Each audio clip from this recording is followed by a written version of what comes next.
मुंबई में आने वाले 7-8 फरवरी को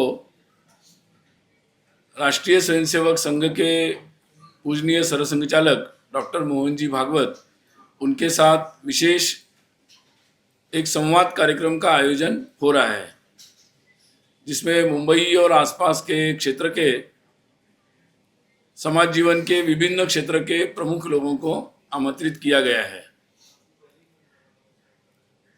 राष्ट्रीय स्वयंसेवक संघ का यह शताब्दी वर्ष है। 1925 में संघ की स्थापना महाराष्ट्र के नागपुर में हुई थी और उसके पश्चात लगातार व्यक्ति निर्माण के माध्यम से इस राष्ट्र को एक सर्वोच्च स्थान पर पहुंचाया जाए, बिठाया जाए, इस दृष्टि से ये कार्य प्रारंभ हुआ और संघ की शाखाओं के माध्यम से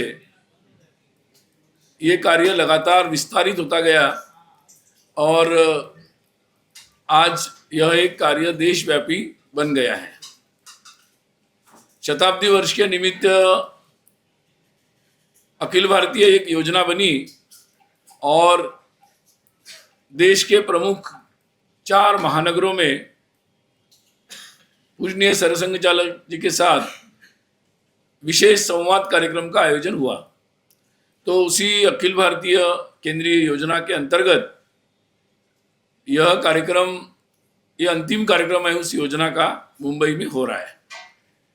इसके पूर्व अगस्त में पिछले वर्ष 2025 में दिल्ली, उसके पश्चात नवंबर में बेंगलुरु और उसके पश्चात दिसंबर में कोलकाता में संवाद कार्यक्रम आयोजित हुए थे। उस कड़ी में आगामी 7 और 8 फरवरी को 2 भाग में यह संवाद कार्यक्रम आयोजित है। आपको पहले भी सूचित किया गया था कि 7 तारीख शाम को यह कार्यक्रम दोपहर 3:30 बजे से प्रारंभ होगा और दूसरे दिन यानी 8 फरवरी को सुबह 9:30 बजे से प्रारंभ होगा। हम सभी जानते हैं कि समाज जीवन के विविध क्षेत्रों के जो लोग हैं, उन सभी से संघ के कार्यकर्ता लगातार मिलते रहते हैं। देश की बात, संघ कार्य के संदर्भ में, सेवा कार्य के संदर्भ में, ऐसे समाज जीवन के विभिन्न प्रमुख विषयों को लेकर समाज से संपर्क करते रहते हैं। ये कार्य हर शाखा के स्तर पर स्वयंसेवक अपने शाखा क्षेत्र में करते रहते हैं।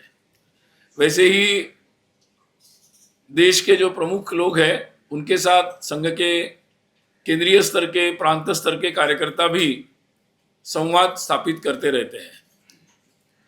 ऐसे लोगों से जिनसे हम पिछले वर्षों में मिले, जिनसे संवाद हुआ, वो विभिन्न प्रकार के क्षेत्र में काम करने वाले हैं, विभिन्न विचार से काम करने वाले हैं, समाज में सज्जन शक्ति के रूप में कोई ना कोई अच्छे कार्य कर रहे हैं, सेवा काम कर रहे हैं, समाज के हित में काम कर रहे हैं, जिस क्षेत्र में वो है उसमें अच्छा काम कर रहे हैं। तो ऐसे सभी, जिसको हम वेल मीनिंग पीपल बोल सकते हैं, कि जो देश के बारे में, धर्म के बारे में, समाज के बारे में अच्छा सोचकर सक्रिय रूप से कार्य करते हैं या किसी न किसी तरीके से उनका राष्ट्र के निर्माण में योगदान है, प्रत्यक्ष अप्रत्यक्ष रूप से, ऐसे लोगों से हम लोग संपर्क करते हैं। तो उसी संपर्क के माध्यम से जो विभिन्न क्षेत्र के लोग हमारे संपर्क में आए और जिनसे एक स्तर की स्थानीय कार्यकर्ताओं ने बातचीत भी की, ऐसे सब लोगों को हम लोगों ने यहाँ आमंत्रित किया है। तो मुंबई में हम लोगों ने लगभग एक बड़ी सूची थी, फिर हम लोगों ने लगभग 1200 लोगों को हम लोगों ने लगभग निमंत्रित किया, उनसे बातचीत की और अभी तक जो हम लोगों को सूचना मिली है, लगभग 800 से 900 लोग इसमें प्रत्यक्ष रूप से भाग लेंगे। नेहरू सेंटर में ये कार्यक्रम का आयोजन हो रहा है। विशेष तौर पर उसमें पूजनीय सरसंघचालक जी राष्ट्रीय स्वयंसेवक संघ की जो 100 वर्ष की यात्रा है और उसका संघ का जो उद्देश्य है, उसके संदर्भ में अपना विचार वो सबके सामने रखेंगे। कि संघ का जो प्रारंभ हुआ वो स्वाधीनता के आंदोलन के काल में हुआ, यानी स्वाधीनता पूर्व हुआ। और उस समय जिस उद्देश्य को लेकर संघ कार्य प्रारंभ हुआ, उन्हीं उद्देश्यों को लगातार सामने रखकर कार्य आज भी चल रहा है। कार्य का स्वरूप व्यापक हुआ, समाज जीवन में स्वयंसेवकों की उपस्थिति बढ़ी, उस कारण से बहुत सारे लोग संघ कार्य से जुड़े और संघ कार्य से भी अपेक्षा भी करते हैं। तो लगातार हमें उस लोगों से फीडबैक भी मिलता है, उनकी अपेक्षाएं भी पता लगती है, और उनके मन में जो प्रश्न है या जो धारणाएं हैं देश के बारे में, हिंदुत्व के बारे में, संघ के संदर्भ में, उन धारणाओं पर भी स्थानीय कार्यकर्ता अपने अपने तरीके से लोगों से चर्चा करते हैं। उन सब विषयों की अधिक स्पष्टता हो, इस दृष्टि से ये संवाद कार्यक्रम है। तो ऐसे कई सारे विषयों की पूजनीय सरसंघ चालक जी स्पष्टता करेंगे, और विशेष रूप से पहले दिन वो 2 सत्रों में संघ की यात्रा और संघ के विभिन्न विषयों पर जो विचार है, और आगामी समय में संघ की जो योजना है, किस तरीके से समाज परिवर्तन में संघ अपनी शक्ति लगाएगा, और उस संदर्भ में जो पंच परिवर्तन का विषय संघ ने हाथ में लिया है, समाज परिवर्तन का, कि सामाजिक समरसता को समाज में कैसे स्थापित किया जाए, पर्यावरण के अनुसार जीवन शैली को कैसे लाया जाए, अपने परिवारों को एक अच्छे परिवार जिसमें रिश्तों की अहमियत हो, जिसमें उसका महत्व रखा जाए, ऐसा परिवार, सुसंस्कृत परिवार कैसे बनाया जाए जो राष्ट्र में योगदान कर सके, और स्वत्व का भाव जो भारत में है उसके अनुसार हम अपने जीवन की रचना कैसे करें प्रत्यक्ष जीवन में, और स्वाभाविक रूप से नागरिक कर्तव्य बोध। तो ऐसे विषयों को लेकर हम समाज जीवन के विभिन्न प्रकार के लोगों से मिल रहे हैं, संस्थाओं से मिल रहे हैं, शैक्षिक, सामाजिक, आध्यात्मिक साधु संतों से मिल रहे हैं, समाज जीवन में जो भी प्रमुख नेतृत्व कर रहे हैं, यहाँ तक कि रेसिडेंट एसोसिएशन से भी हम लोग मिल रहे हैं, कि किस तरीके से सामाजिक परिवर्तन का जो ये कार्य है, ये केवल सरकारों के द्वारा या किसी एक संगठन यानी संघ के द्वारा भी संभव नहीं है। तो पूरे समाज का उसमें योगदान और पूरे समाज के द्वारा पहल, ये अत्यंत आवश्यक है। उस दृष्टि से आह्वान करने का कार्य भी हम लोग कर रहे हैं, और वो आह्वान पूजनीय सरसंघ चालक जी भी अपने उद्बोधन में करेंगे। साथ ही प्रश्नोत्तर का भी कार्यक्रम, जिज्ञासा प्रश्नोत्तर का भी कार्यक्रम होगा। दूसरे दिन 2 सत्र उसमें रहेंगे। सभी लोगों से हम लिखित प्रश्न लेंगे, और उसका जो समाधान है, जो भी अपने उस पर विचार है, वो सरसंघ चालक जी वहाँ सबके सामने रखेंगे। तो जितने भी लोग निमंत्रित हैं, वो निमंत्रित लिखित रूप में स्वयं ये प्रश्न लिखित रूप में पूछ सकेंगे। तो ये हम लोगों ने कहा है, आप लोगों ने पहले भी देखा होगा कि जैसे दिल्ली में विज्ञान भवन में, बाद में बेंगलोर, कोलकाता में भी ऐसा कार्यक्रम हुआ। शताब्दी के निमित्त मुख्य जो बात रखी गई है कि समाज के सभी लोगों तक पहुंचना, आउटरीच, इसको एक मुख्य, और ये सारे विचार जो है और कार्य लोगों तक पहुंचाना, और आगामी कार्यों की दृष्टि से समाज को जोड़ना, ये हम लोगों ने मुख्य दिशा रखी है। और उस दृष्टि से लगातार देश भर में कुछ जमीन पर लोगों तक पहुंचने के कार्यक्रम हाथ में लिए हैं, जिसमें गृह संपर्क का एक बड़ा कार्यक्रम है। मतलब हर शाखा के लोग अपने आसपास के घरों में जाकर लोगों से बात करेंगे और उनको समाज कार्य में जुड़ने का आह्वान भी करेंगे। तो देश भर में अपने अपनी सुविधा से ये संपर्क का काम चल रहा है। अभी अपने महाराष्ट्र में ये कार्यक्रम नवंबर से अक्टूबर से ये कार्यक्रम जगह जगह प्रारंभ हुए। अपने महाराष्ट्र में, विशेषकर इस कोकण रीजन में, मुंबई में, ये गृह संपर्क का अभियान अभी चल रहा है। कार्यकर्ता घर घर में जा रहे हैं, और उसके पश्चात लगातार मंडल स्तर पर, यानी 8-10 गांव मिलाकर शहर में बस्ती के स्तर पर हिंदू सम्मेलनों का आयोजन भी होगा, और इसमें भी समाज के सभी प्रकार के लोग आकर इन सब विषयों पर विचार करेंगे और संकल्प भी करेंगे कि कैसे हम इस काम में अपना योगदान दे सकते हैं। तो उसी तरीके से जैसे हम घर घर जा रहे हैं, समाज के हर सामाजिक सद्भाव का भी एक बैठकों का आयोजन हो रहा है, जिसमें समाज के सभी जाति वर्ग समुदाय के लोग जो तहसील लेवल पर, तालुका लेवल पर, उनके साथ उनकी बैठकों का आयोजन हो रहा है, जिसमें सामाजिक सद्भाव बैठकों का आयोजन, और इसमें समाज में एक सद्भाव बने। हम सभी जानते हैं कि इसकी समाज में बहुत ज़्यादा आवश्यकता है। हमारा अनुभव बहुत सकारात्मक है। जब सारे लोग एकत्रित आ रहे, मिल रहे, तो हमें विश्वास है कि जो हिंदू समाज की एकता को कुछ लोग बाधित करने का लगातार प्रयास करते हैं, तो हमारा जितना समाज से संवाद हो रहा है, तो मुझे लगता है कि समय के साथ साथ हिंदू समाज की एकता जो है वो कमज़ोर होने की जगह और मजबूत होती जाएगी। तो इसी दृष्टि से समाज के जो नेतृत्व करने वाले विभिन्न क्षेत्र के लोग हैं, उनके साथ भी संवाद का प्रयास चल रहा है। तो उसी क्रम में ऐसे सभी लोगों को सामूहिक रूप में बुलाकर ये संवाद कार्यक्रम रखा है। हो हो, मी सांगतो, मी हे झालं की लगेच सांगतो।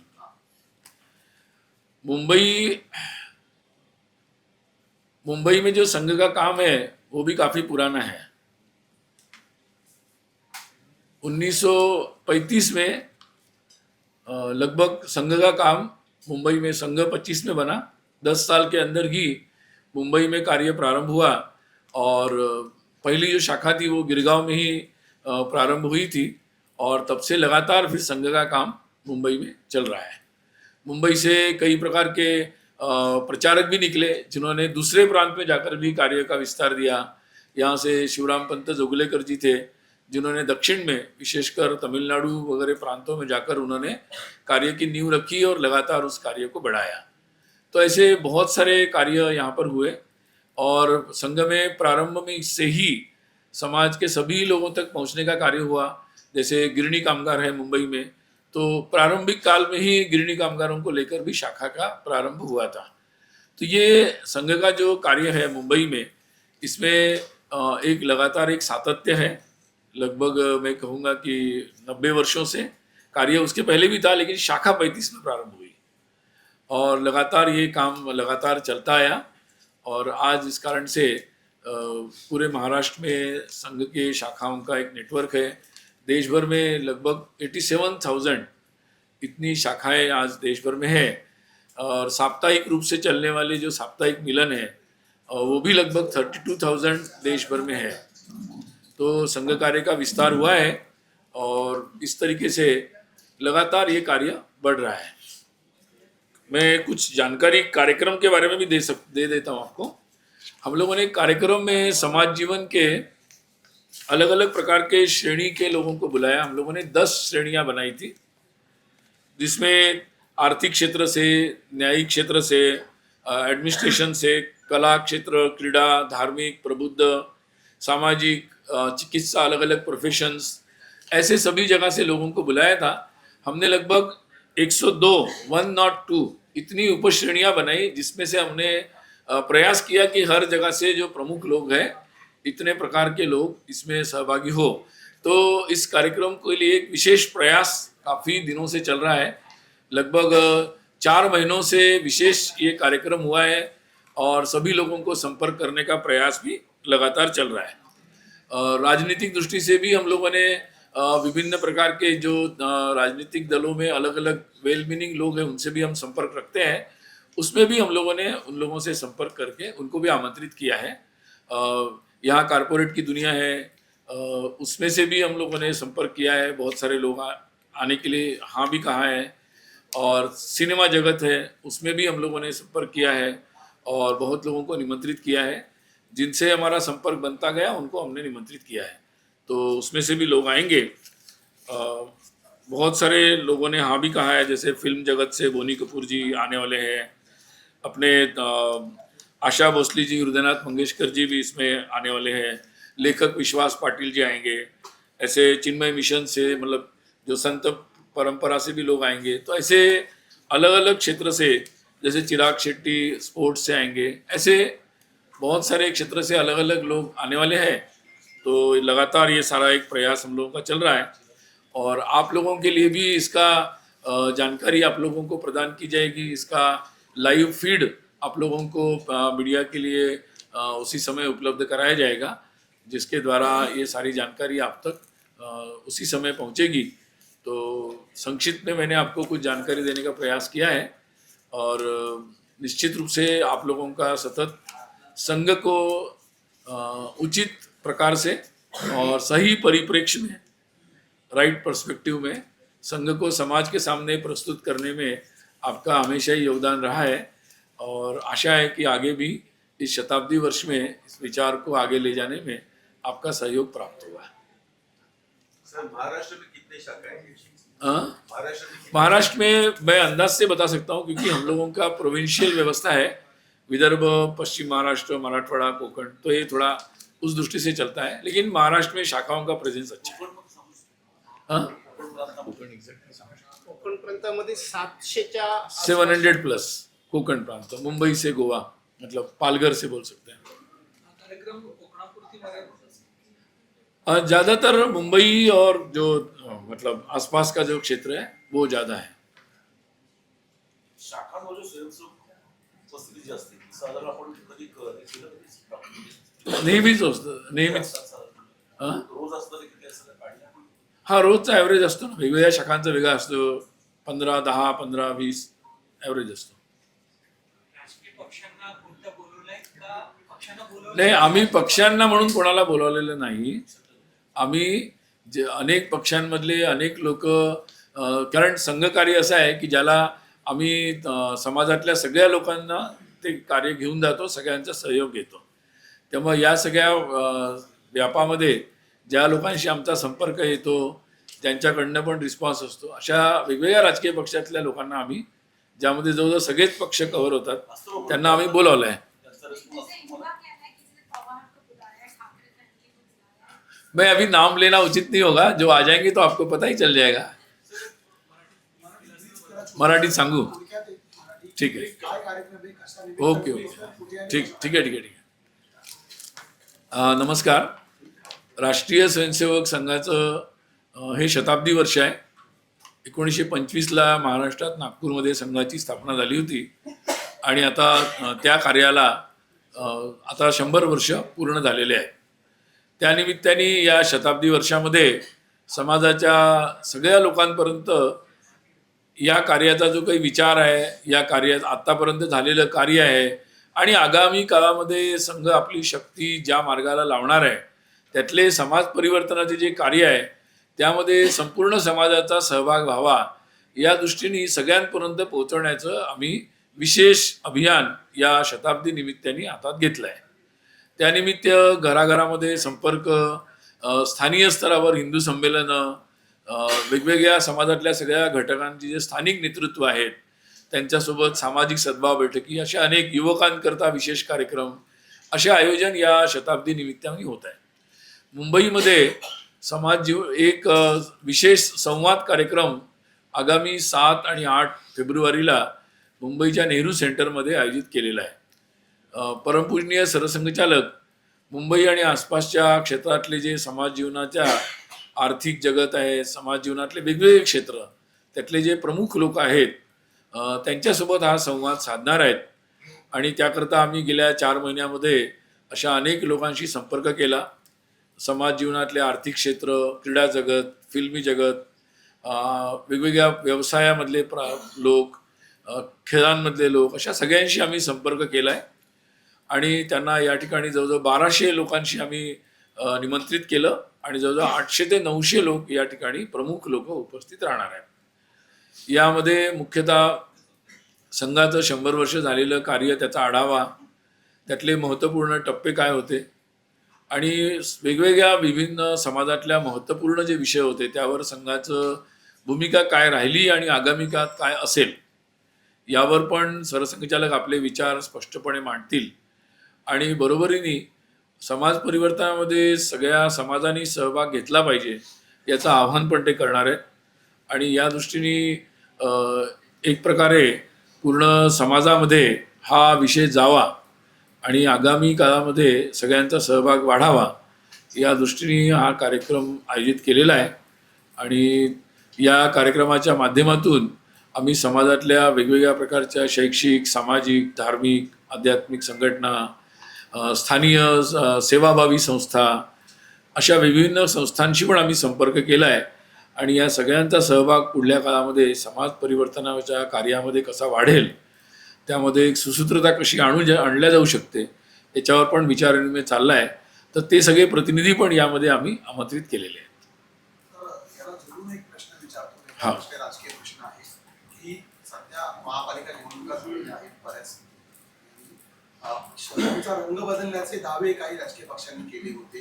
तर काही राजकीय पक्षांनी त्याला प्रत्युत्तरादाखल असेच दावे केले की आम्ही हिरवा रंग करू काही शहरांचा, काही शहरांमध्ये हिरवा रंग करण्याचा प्रयत्न करण्याचा आरोप केला. संघाची भूमिका नेमकी काय आहे या संदर्भात? असं आहे, या देशाचा हजारो वर्षांपासून रंग भगवा आहे आणि ही संघाची संक्षिप्तमध्ये भूमिका आहे. सुनीलजी, तुम्ही असं म्हणालात मगाशी की आतापर्यंत अशा प्रकारचे 3 कार्यक्रम झालेले आहेत सरसंघ विचारकांचे. दिल्लीत झाला, बंगलोरमध्ये झाला, हैदराबादमध्ये झाला, सॉरी कलकत्त्यात तर ह्या तिन्ही ठिकाणची भाषणं त्यांची सारखीच होती का? नसली तर काय भाग त्यांच्या भाषणातला बदलतो?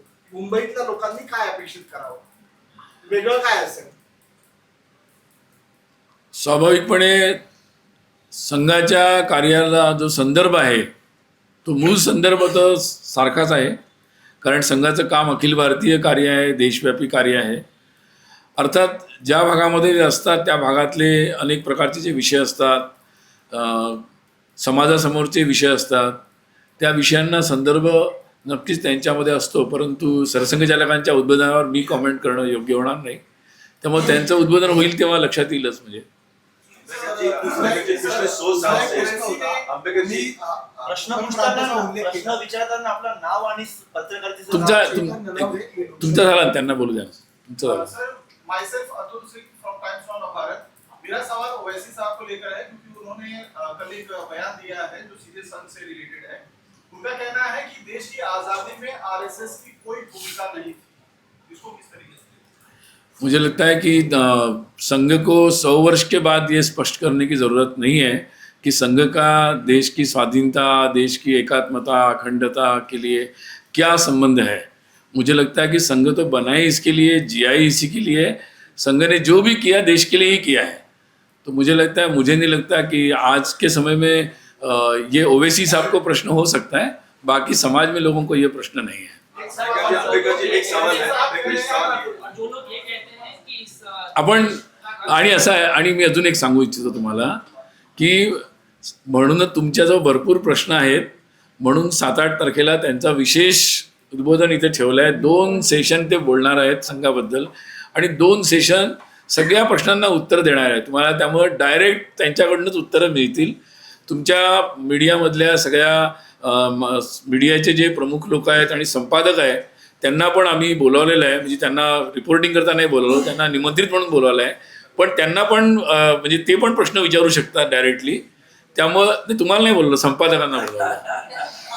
संपादकांना बोलावलं आहे आणि त्यामुळं तिथे सगळ्या प्रकारचे प्रश्न विचारले जाते. मला वाटतं की तुमच्या बऱ्याच प्रश्नांची उत्तरं तिथे त्यांच्या उद्बोधनात किंवा नंतरच्या प्रश्नोत्तरामध्ये येणार आहेत.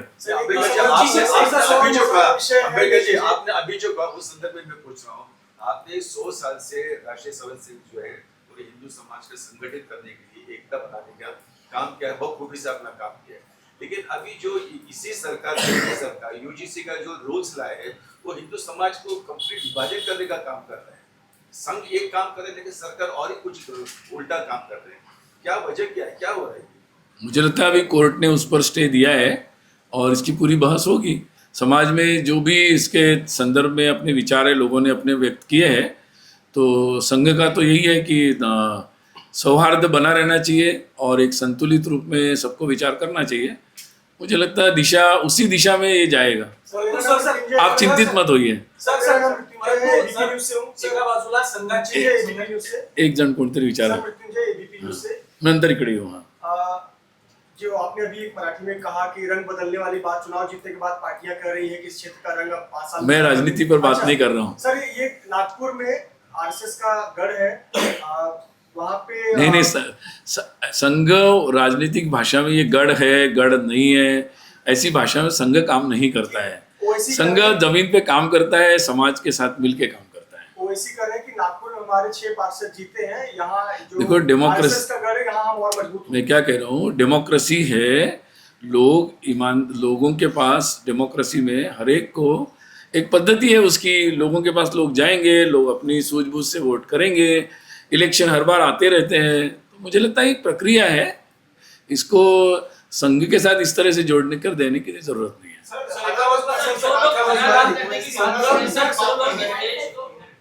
आप वन बाय वन, और मैं आपको फिर से बता रहा हूँ कि 7-8 को इतने सरसंघचालक जी आ रहे हैं और वो बहुत सारे प्रश्नों का 2 सेशन में जवाब देने वाले हैं। सर, युजीसीच्या मुद्द्यावरून कुठेतरी देशभरामध्ये वातावरण आपल्याला बिघडलेलं पाहायला मिळतंय. संघाकडनं म्हणजे आपल्याला तुम्ही सांगता की आम्ही राष्ट्रकार्य करतो, सगळ्यांना एकत्रित ठेवतो, सरकारकडनं मात्र कुठेतरी भेदभाव केला जातो या युजीसीच्या माध्यमातून, असं देखील बोललं जातंय.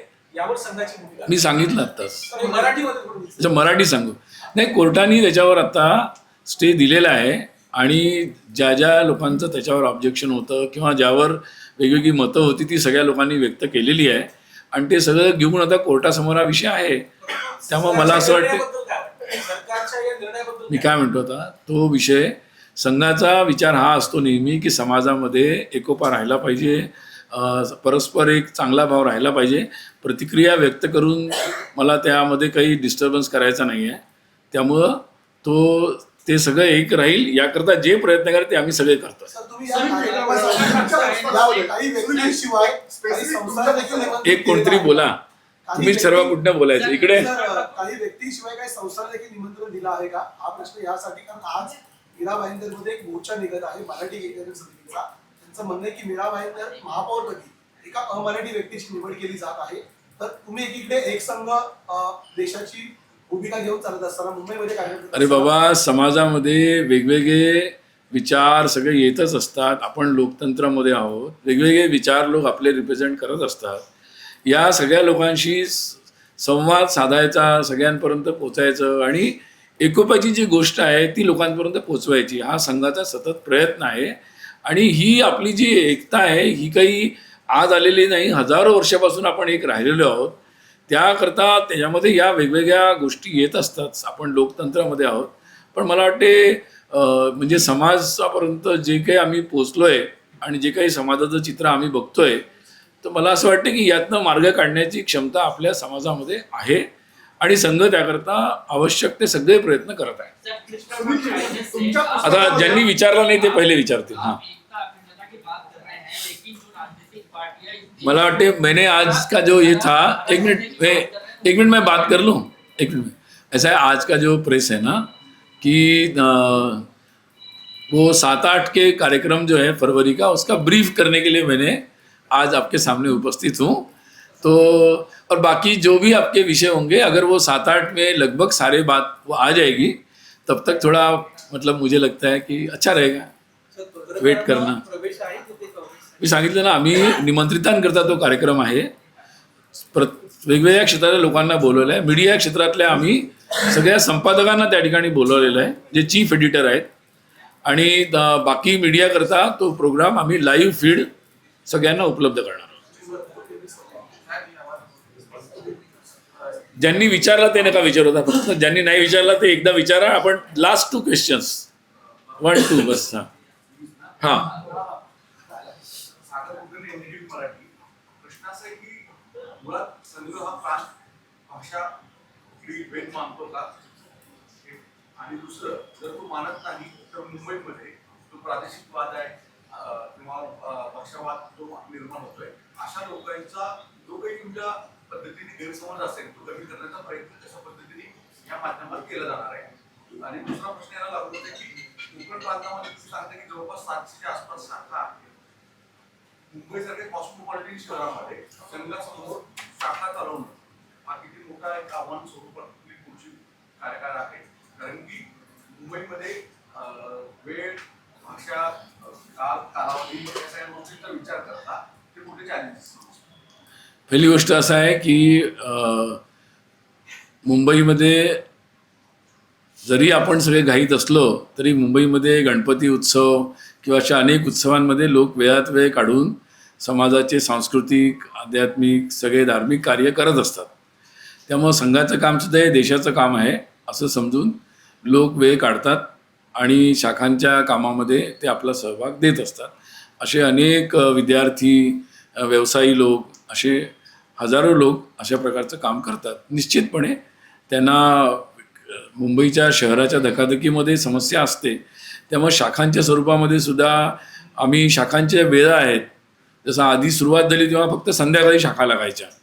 आता प्रभात म्हणजे सकाळी पण शाखा असते, अतिप्रभात पण असते, म्हणजे लवकर सकाळी लागणारी पण शाखा असते, संध्याकाळी लागणारी असते, रात्री लागणारी असते, अतिरात्री लागणारी पण असते.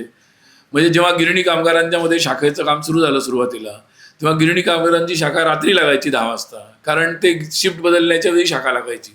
तर असं त्या व्यवसायामध्ये किंवा त्या लोकांच्या वेळेनुसार बदल हे होत असतात. विद्यार्थ्यांच्या शाखा आधी संध्याकाळी लागायच्या, आता बऱ्याच विद्यार्थ्यांना संध्याकाळी वेळ नाही आहे, त्यामुळे सकाळी लागतात.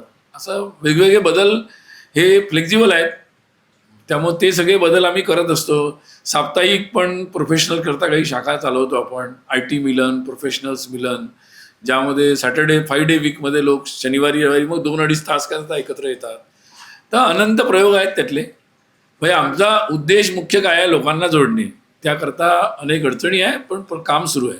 भाषेच्या संदर्भामध्ये तुम्ही जो दुसरा प्रश्न विचारला, असं आहे, संघाची भूमिका पहिल्या दिवसापासून पक्की आहे की भारतातल्या सगळ्या भाषा या आपल्या राष्ट्रीय भाषा, ऑल आर नॅशनल लँग्वेजेस. आणि त्यामुळं सगळ्या भाषांना आपल्या देशाची परंपरा आहे की सगळ्या भाषा एकत्रपणे नांदतात, गुण्यागोविंदानी सुखानी नांदतात. आपल्याकरता एकमेकांच्या भाषा या आपल्याच भाषा आहेत आणि त्यामुळं सिस्टर्स आहे, म्हणजे सगळ्या भाषा आपल्या. त्यामुळं आपण एकमेकांच्या भाषा शिकतो, एकमेकांच्या भाषांच्या शब्दांना सन्मान देतो, समजण्याचा प्रयत्न करतो, हे आपल्या. आणि त्यामुळंच आपली राष्ट्रीय एकात्मता हजारो वर्षांपासून इतक्या भाषा आपण जोपासल्या एवढे वर्ष. म्हणजे आज जे भाषेची गोष्ट करतात, आपण म्हणतो की 1000 वर्षापासून भाषा आहे, तर या भारतामध्ये लोकांनी हजारो वर्ष इतक्या भाषा जोपासून ठेवल्या, एकत्रितपणे नांदल्या सगळ्या. हा आपला इतिहास आहे. त्यामुळे त्या इतिहासाची आठवण विसर जेवढा पडेल तेवढा समस्या होते, जेवढी त्याची आठवण येईल तेवढं चांगलं होतं. तर आम्ही आपला हा प्रयत्न करत असतो नेहमी की या आपल्या भाषेच्या इतिहासाची आठवण सगळ्यांना येत राहावी. बाकी स्थानीय स्तरावर जे काही सगळे आम्ही प्रयत्न जे आहेत, आम्ही राजकीय प्रयत्न करत नसतो. आम्ही लोकांच्या घराघरामध्ये आमचा संपर्क आहे, तर त्या माध्यमातून आम्ही आमचा प्रयत्न करत असतो सगळ्यांचा एकोप्याचा. आता आपण ना संपवा लागेल आपलं. तुम्ही विचारलेला आहे प्रश्न, तुम्ही विचारा शेवटचा. मीडियाबद्दलचा अप्रोच आणि मीडियाचा संघाबद्दलचा अप्रोच, त्याच्यामध्ये आपण काय बदल करू शकतो? आपण काही बदल आपला झाला असं नाही, आपण आहे ना, समोरासमोरच बसलेलो आहे. हाच अप्रोच आहे आपला, संवाद हाच अप्रोच आहे आपला, आणि तो परमनंट आहे. ठीक, धन्यवाद सगळ्यांचा.